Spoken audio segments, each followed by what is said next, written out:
volvemos a nossa atenção para os primórdios da igreja cristã, quando ela estava expandindo-se a partir de Jerusalém. O texto que quero ressaltar aqui se encontra lá no início do livro de Atos, no capítulo 4, os versos 29 e 30, que fazem parte de uma oração da igreja assim que Pedro foi liberto. E o texto diz assim: agora, Senhor, olha para as suas ameaças e concede aos teus servos que anunciem com toda intrepidez a tua palavra, enquanto estendes a mão para fazer curas, sinais e prodígios por intermédio de teu santo servo Jesus. A igreja recepcionou o apóstolo depois da sua detenção.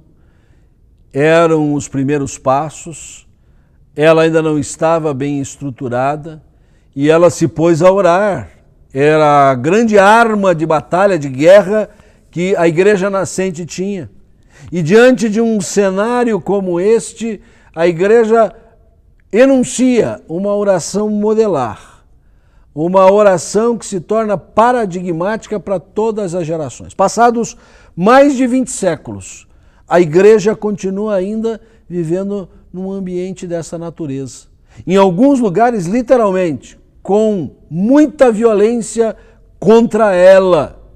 Em outros lugares, não se trata de uma violência física, mas ideológica, uma violência que vai solapando os seus valores, mas a igreja continua anunciando o mesmo evangelho, pregando o mesmo Cristo Salvador, anunciando a vontade do Senhor, tornando o nome do Senhor conhecido de todos os povos. E tendo em mente esta súplica, como já dissemos, modelar, nós extraímos algumas lições preciosas acerca desta missão da igreja de anunciar o evangelho, porque ela continua anunciando o evangelho num ambiente contraditório. Eu chamo a sua atenção para a expressão usada aqui nesta oração, ameaças. Nós estamos sob constante ameaça. O tempo inteiro, os proclamadores do Santo Evangelho são ameaçados, são criticados, são colocados na parede, são obstruídos, são contraditados. Não imaginemos que nós vamos ser bem recebidos por toda parte, autoridades, poderosos, governantes, educadores, enfim, uma gama enorme da nossa sociedade vai olhar para nós e aplaudir o que nós estamos fazendo. Ao contrário, eles querem tirar o chão debaixo dos nossos pés. Mas nós nem por isso, por estarmos debaixo de ameaças, deixamos de anunciar o evangelho. Ao contrário, como a igreja aqui o fez, nesta mensagem que estamos reprisando, hoje também, nós, debaixo de muita ameaça, ousamos anunciar o nome do Senhor Jesus. A segunda lição que esse texto nos traz é que, tanto no passado como hoje, nós anunciamos o evangelho com decidida audácia. E aqui eu chamo a sua atenção para a palavra intrepidez. Ser intrépido. Ser uma pessoa audaciosa. Ser uma pessoa que não recua. Ser alguém que, mesmo diante das ameaças, não fica constrangida. Não se recolhe. Não se acomoda, ao contrário, se incomoda. Porque na descrição que nós vamos observando na oração formulada, fica-nos quase a impressão que eles iam pedir misericórdia ao Senhor. Senhor, veja as ameaças com as quais nós temos sido atacados.